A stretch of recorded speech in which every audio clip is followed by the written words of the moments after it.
Vitória, começando com a pergunta da Isabelle Costa, canal Paparazzo Rubro Negro. Hoje a abraçadeira de capitão foi dada ao goleiro Diego Alves. Além disso, o Gabigol fez questão de atravessar o campo para comemorar com o Diego quando fez o primeiro gol. Queria que explicasse como foi a decisão de passar a abraçadeira para o Diego e qual a importância da permanência do goleiro para a equipe. Bom, sobre o Gabriel atravessar o gol, eu acredito que é uma relação de tempo e amizade que não só ele, acho que quase todos têm, ganharam títulos importantes aqui no Flamengo juntos, né? A decisão é uma decisão minha, como foi no dia que eu cheguei aqui, no meu primeiro jogo, Diego Alves foi capitão. Dos 9 jogos que eu fiz no Flamengo, 3 jogos ele foi capitão. Acho que eu tenho maturidade suficiente, porque eu fui quase 1000 vezes capitão no time que eu joguei, e eu tenho total liberdade de escolher quem eu quiser como capitão desse time. Então, Everton Ribeiro tem personalidade, é capitão. Diego, Arão, acho que já foi capitão comigo nesses jogos. Felipe Luiz pode ser capitão, dentre outros. É uma escolha minha, muito particular, única e exclusivamente minha. Wesley Ramon, Urubu Interativo. O Flamengo poderá perder 2 jogadores nesse fim de ano, Diego Alves e PP. O jovem jogador mostrou personalidade quando entrou em campo e o Diego trabalhou bem quando foi exigido e não teve culpa do gol sofrido. Há algum pedido seu para a diretoria para que os 2 jogadores continuem no time? Olha, eu gosto muito do trabalho dos dois. O PP eu não conhecia tanto, fui conhecer quando eu cheguei aqui. Acho que o contrato dele vence agora 30 de dezembro, se eu não me engano, né? Se a diretoria se sentir confortável, é um jogador que, dentro do que nós não podemos escrever, novos jogadores, né, para até o final do Campeonato Brasileiro. Eu acho interessante a permanência dele. E o Diego, todos sabem da sua capacidade, do seu profissionalismo, do seu trabalho.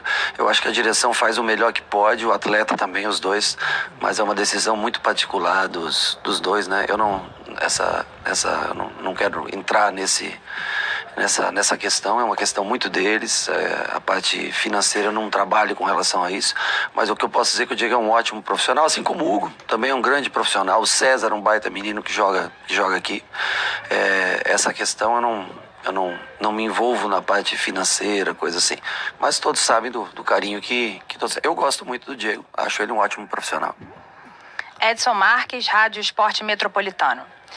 2019 foi um ano épico para o clube, sem sombra de dúvidas. Entretanto, partindo da premissa que na lei da física toda ação gera uma reação, pode-se dizer que o calendário extenso e a falta de rodízio do Jorge Jesus está se refletindo nesse momento da atual temporada em contusões, desgaste físico e fadiga muscular? Não, seria antiético da minha parte falar que o não rodízio do Jorge Jesus seria fora de questão da minha parte falar. Eu acho que o calendário, o ano, como vem acontecendo, o fato do Flamengo ter sido uma das primeiras equipes, né, a voltar a treinar, depois encerrar o Campeonato Carioca e ter também um tempo parado para voltar a jogar o Campeonato Brasileiro, enquanto outras equipes vinham já daí iniciando sim as suas competições, pode dar um momento de pico mais cedo do que outras equipes. Isso é uma verdade. Então nós estamos tentando recuperar nessas semanas agora, com 3 dias de treinamento forte que você pode fazer, mais forte, tentando recuperar essa condição física. Infelizmente tivemos uma lesão que foi a do Arão, não gostaríamos de ter tido, mas eu não posso afirmar que foi pelo fato de no ano passado não haver rodízio. Não seria injusto da minha parte fazer uma afirmação desse tipo. Fred Uber, GE. Qual sua avaliação sobre o sistema defensivo contra o Santos e sobre a atuação do Natan ao lado do Rodrigo Caio? Já conseguiu identificar no dia a dia o motivo de Léo Pereira ainda não ter repetido o desempenho mostrado no Atlético? Bom, eu acho que a primeira parte da pergunta, o Natan fez um bom jogo. Eu acho que ele e o Rodrigo também foi muito bem hoje no jogo, né? Voltando de lesão, cada vez mais ritmo. Um jogador que eu já conheço há mais tempo. Joguei com ele, o treinei no São Paulo, agora treinando aqui novamente. O Natan foi bem no jogo, tranquilo, fez boas arrancadas, construção de jogo, né? Assim como o Léo, quando joga, é um baita jogador. Quem pediu o Léo Pereira aqui foi o Jorge Jesus, se eu não me engano. Inclusive foi um pedido insistente. E se eu tivesse no lugar dele, eu também teria pedido para contratá-lo. Então, assim, demonstra toda a confiança que não só ele, mas o Gustavo, o próprio Tule, que é um jogador que já veio do ano passado aqui, o Noga, ainda mais jovem, mas um jogador que é promissor. Confio, tenho plena confiança em todos os jogadores da zaga. Agora, eu já tinha colocado o Natan contra o Atlético Goianiense. Hoje foi o segundo jogo que o Natan fez comigo. Ele entrou, acho que no intervalo, se eu não me engano, do jogo contra o Atlético Goianiense. Entrou hoje, fez uma grande partida. Mas não quer dizer que eu botei o Natan por falta de confiança em outro jogador. Uma oportunidade que ele teve de jogar e a gente faz a avaliação com mais calma depois, pós-jogo, vendo pela TV, câmera aberta, o que cada um produz. Mas em momento algum a atuação dele reflete negativamente em qualquer coisa do Léo Pereira. Luciana Zogaib, Rádio Ferge. Depois de uma semana cheia de treinos e uma vitória boa e tranquila, em que aspectos você acha que a equipe mais evoluiu e onde ainda precisa melhorar? Eu acho que na parte física a gente evoluiu bastante, a gente cresceu um pouco mais, teve mais volume, mais pressão no adversário. Não podemos, ou menos, não é que não podemos, não gostaria de ter tomado um gol com o placar de 4-0. Tentamos colocar o time mais ofensivo possível, acho que há de se destacar.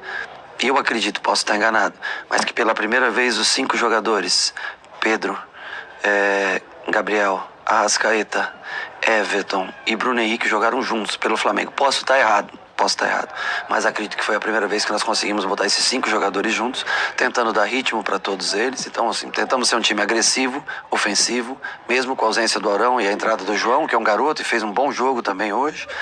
Nós tentamos fazer o Flamengo produzir, gerar gols. Tivemos um descuido, então assim, nesse aspecto a gente tem que sempre estar um pouquinho mais atento para não sofrer gols em contra-ataque ou por falta um detalhezinho ou outro, deixar um cruzamento sair, uma finalização. Mas de resto, eu acho que o time vem evoluindo, tem muito para melhorar. O conjunto de 2019 existe aí, né? O time que jogava em 2019 ele existe. Nós temos que fazer ele acordar cada vez mais para ter melhores resultados, para daqui a algumas rodadas a gente poder sonhar em estar mais próximo da briga pela liderança. Marcos Coelho, Rádio Tupi. Qual a importância de ter um jogador com a qualidade e a importância do Gabigol em campo? Eu gosto muito dele. Deu muita dor de cabeça pra mim quando jogava contra, então eu já gosto dele por estar a favor, né? Jogando do mesmo lado. Ele teve calma, categoria para bater os pênaltis. Eu acho que treinou uma semana, fez bem pra ele. Doutor Tanuri, nós separamos o Gabriel para fazer essa, não digo nem uma intertemporada, mas para fazer uma semana a mais de parte física. E eu acho que foi de fundamental importância. Ele correu mais, se movimentou mais. Ele é um jogador de qualidade técnica e principalmente finalização acima da média. Quando ele consegue competir mais, ajudar, marcação, pressão, ele se torna um jogador ainda mais completo. Então, para mim é um prazer ter jogadores como ele e o Pedro, por exemplo, que infelizmente é triste você ver contratar o Pedro e ter que deixar o Pedro no banco, né? É triste, no bom sentido, né, de você ter que deixar um jogador assim fora, mas nós vamos precisar, para tentar ser campeão brasileiro, nós vamos precisar dos 2, dos 5, dos 6, com o Vitinho, com outros jogadores, com o Muniz, que é da base, enfim, com todos nós vamos precisar, com o Michael, vamos precisar contar com todos, cada um em determinado momento. Pedro Henrique Torre, ESPN. Gostaria que comentasse sobre o desempenho do time nos minutos que teve um quinteto bem ofensivo em campo após a saída de Gerson com Everton Ribeiro, Arrascaeta, Gabigol, Pedro e Bruno Henrique juntos. Você fica um pouco mais exposto, confesso a você. Acho que o gol sai nesse momento do jogo que nós sofremos, apesar de temos feito um gol também nesse momento, né? Mas são 5 jogadores diferenciados. Difícil para um treinador colocá-los, montar um esquema para o mesmo time, porque são jogadores muito ofensivos, né? Mas eu acho que era o momento certo hoje para a gente testar nessa formação, para a gente arriscar um pouco nessa formação, para tentar, em determinados jogos, onde a gente precise vencer, usá-la de fato, num jogo que está apertado, fim de jogo, poder usar assim.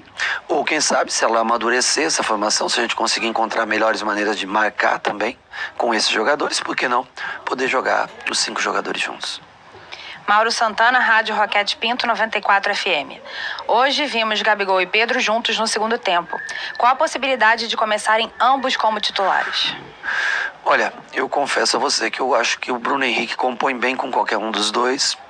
Acho que o Pedro ele é mais 9 que o Gabriel, joga mais centralizada a área, precisa de um jogador mais à sua volta. Quando o Gabriel joga, ele compõe melhor lado a lado com o Bruno Henrique, né? Mas eu não vejo, porque o Gabriel é um jogador inteligente, sabe jogar a volta. O Bruno Henrique é um jogador que pode fazer o lado esquerdo do campo. Eu prefiro ele na frente, próximo ao gol, pela velocidade que ele imprime, mas também é um bom jogador de lado de campo. Então, assim, há chances totais de em algum momento Gabriel e Pedro jogarem juntos. Rafael Melo, Rádio Onda Mix. Na coletiva da última partida, ao ser perguntado sobre a utilização de Natan, você afirmou que o zagueiro jogaria quando estivesse pronto. Na partida de hoje, o jovem foi titular. O que mudou de lá para cá? Eu observo todos os dias, né? Nós tivemos 6 dias de trabalho e eu observo todos os dias os jogadores. Seja da base, seja os jogadores mais consagrados. Eu achei que era o momento de colocar ele no dia de hoje. Um jogo que, na minha opinião, teria características parecidas com a do Botafogo. Um Santos mais retraído hoje, com as opções que o Cuca fez. Acho que em relação principalmente ao jogo que ele tem de Libertadores na quarta-feira, né? Eu achei que nós iríamos tomar conta do jogo. Natan é um jogador que consegue infiltrar bem, conseguir conduzir a bola, já chegando muito próximo ao Felipe Luiz para dar esse passe. É um jogador que tão bom quanto o Léo, quanto o Gustavo. Uma oportunidade que foi dada a ele. Ele está sendo observado desde a minha chegada, há quase 30 dias. Eu trabalho com ele diariamente, observo diariamente. Ele já tinha jogado comigo. Não vejo por que surpresa do Natan ter jogado hoje, se ele já tinha entrado no jogo contra o Atlético Goianiense, que foi, acho que, o meu segundo jogo aqui pelo Flamengo. Hoje ele voltou a jogar, sem problema nenhum. Gustavo Henrique, canal Gustavo Henrique dando choque. No aquecimento, o Felipe Luiz elogiou o gramado do Maracanã. Você também observou essa evolução do gramado? Desde que eu cheguei aqui, hoje o melhor gramado, o melhor jogo que nós fizemos no gramado do Maracanã. Desde que eu cheguei, hoje a bola correndo mais rápido, acho que a grama formando melhor, um pouquinho mais baixa, dando um pouco mais de velocidade para a bola. A chuva aconteceu antes do jogo, né? Favorece também para deslizar bem a bola. Então hoje foi o gramado que melhor atendeu o que a gente entende por um futebol, para se jogar um futebol bem jogado. Guilherme Rádio Bangu. Queria que você falasse sobre a dupla de zaga. O Natan hoje fez o primeiro jogo como titular depois que você chegou. Você já tem uma dupla definida ou ainda está procurando uma dupla fixa para a defesa? Eu olho todos os dias, cada um. Claro que o Rodrigo parece dar uma estabilidade bem maior para qualquer outro zagueiro que jogue ao seu lado, né? Aquele que joga entre Rodrigo e Felipe Luiz tem uma vantagem de ter dois jogadores que cantam muito o jogo, que falam muito o jogo, isso favorece um bom posicionamento, mas nós vamos continuar trabalhando todos os dias. Não é o que você fez na semana passada que garante o teu sucesso na próxima. Não é o que eu trabalhei semana passada que vai me garantir a próxima vitória. Ela garantiu a de hoje. Eu tenho que recomeçar tudo de novo como treinador e trabalhar toda semana. Assim como eles. Eles como atletas também vão se escalar naturalmente. Cada um vai conseguir se escalar naturalmente nesse time. João Pedro Granete, coluna do Fla. Sem Thiago Maia e Arão, as opções de volantes ficam reduzidas. Hoje o João Gomes ganhou uma chance. Como você avalia a participação do camisa 35? Boa. Eu vejo o João mais como segundo volante do que como primeiro, para ser honesto com você. Nesse elenco atual do Flamengo, o único primeiro volante mesmo que nós temos, na minha opinião, é o Arão. Infelizmente perdemos ele, é um jogador importantíssimo, ao meu ver, no esquema de jogo do Flamengo, que joga de maneira bem ofensiva. Ele consegue cobrir bem todos os buracos do campo. Mas o menino fez uma partida ótima para quem, com tão poucos minutos jogados no profissional, um jogador da base vindo e conseguindo fazer. A única coisa é que ele quer, você vê que ele quer mais jogo, você vê que ele é um segundo volante de origem e não um primeiro. Mas o Gerson já era um 10, então ele também quer muito jogo. E aí é só ajustar, isso dele dar um pouquinho mais de estabilidade e cobertura para os dois zagueiros, para os laterais quando sobem, né? Mas ele tem talento, tem bom lido com a bola, trata muito bem a bola. É um bom jogador. Eu acho que dos meninos da base aí é um dos garotos que tem futuro no Flamengo. Wellington Campos, Rádio Itatiaia. Como você avalia ter 5 substituições por jogo? Após pandemia, deveria continuar com 5 mudanças? Eu acho que é possível, desde que seja utilizado de forma lícita, não para ganhar tempo, para você enrolar jogo, e sim como objetivo de manter nível de jogo, intensidade de jogo. Eu acho importante, né? Principalmente equipes que têm bons jogadores, que conseguem ter de fato as 5 substituições para tentar melhorar o time ou mudar a característica de um time. Eu acho importante, sim. Eu acho que talvez seja uma coisa que a pandemia trouxe que possa ser positiva para o futuro se mantida for. Última pergunta, Lisandra Trindade, TV Globo. Qual o motivo das substituições? A começar a do Gerson, que fez o gol no primeiro tempo e não jogou o segundo. E ao longo da segunda etapa, por que preferiu abrir mão de todo o quarteto ofensivo? Não, o Gerson jogou o segundo tempo. O Gerson entrou, saiu por volta de 15, acredito, 15, 16, não tenho certeza, mas por volta de 15, 16 minutos. O Gerson é um jogador para mim diferenciado. Como volante para mim, na posição que ele atua no Brasil, ele é o melhor cara que joga nessa posição. Ele tem 2 cartões amarelos, joga todos os jogos 90 minutos. E se eu puder economizar um pouco ele, eu vou economizar cada vez que eu puder, porque é um jogador para mim que ele é fundamental no meu sistema de jogo. Essa foi uma primeira alteração. Para entrar o Pedro e tentar testar os 5 jogadores, que foram o Arrascaeta baixando para segundo volante, né? E mantendo 4 na frente, com Pedro e Gabriel, Bruno e Everton Ribeiro. E depois as outras trocas foram já mais para a parte final do jogo. Bruno Henrique trabalhou essa semana com um pouco de dor no joelho, também tínhamos que estar atento nisso. Gabriel tá voltando, quer queira ou não, voltou de uma intertemporada aí de 7, 8 dias trabalhando parte física. Everton também já um pouquinho cansado no final, aliás, acho que a gente tem as substituições justamente para isso, né? Para você colocar jogadores que são talentosos. Michael foi contratado aqui para jogar pelo Flamengo. O Pedro Rocha fazia tempo que não tinha uma oportunidade. O Vitinho é um jogador que eu gosto bastante, de intensidade, um jogador que tem ambidestro. Eu sei que sempre há as reclamações, mas é um jogador que deveria ser mais abraçado pelo torcedor, porque ele tem capacidade de jogar no Flamengo. Então, assim, são substituições completamente naturais que aconteceram depois dos 30, 35 minutos do segundo tempo. A exceção foi o Gerson, que foi mais para poupá-lo e testar esses 5 jogadores de frente, como eles se comportam, para ver num futuro, numa necessidade, num jogo mais pegado, num jogo mais próximo, placar do 0-0. Obrigada, Rogério. Boa noite para você. Parabéns novamente pela vitória.